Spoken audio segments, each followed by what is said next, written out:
How to fix waiting for messages on WhatsApp. Hi everybody, welcome back to our channel. I am Bimo from App Guide. In this guide video, I will show you the way on how you can fix if WhatsApp says waiting for a certain message before they have been delivered to you. But before we get started with the video, if you are new to our channel, make sure to leave a like, hit the subscribe button, and without any further ado or delay, let's get started with today's video.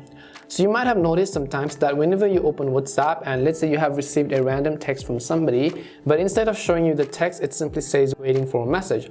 Now before we try to get on to fix this, you have to understand why this happens in the first place.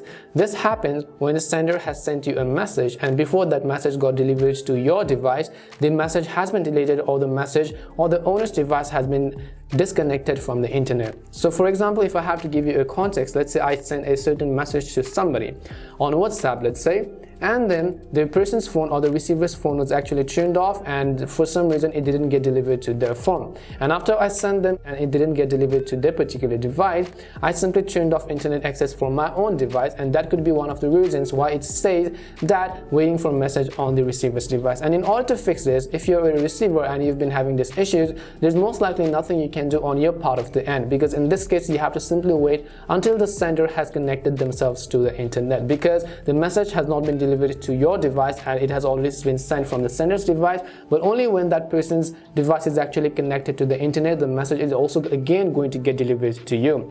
On another occasion, this also happens when you're simply trying to log in from desktop. So let's say you have a mobile and you're trying to log in from the web, and all of the chats does not simply get loaded to the web when your own device is actually turned off, and that could be other reason why. So you simply have to make sure and contact the person in order to go ahead and connect their device to the internet. In most cases, this could take only up to a minute or a couple of hours in order to fix this issue itself. But this is it, and this is why it happens and why it says that waiting for a message on WhatsApp. Hopefully this video gave you some insights and knowledge about why this error occurs and what are the possible fixes as well. We hope the video was really helpful, and if it did help you, then make sure to leave a like and subscribe to the channel. If you've got any more questions, queries or doubts, simply also make sure to leave them down in the comment section. Thank you very much for watching till the end of this tutorial, and see you soon in our next video.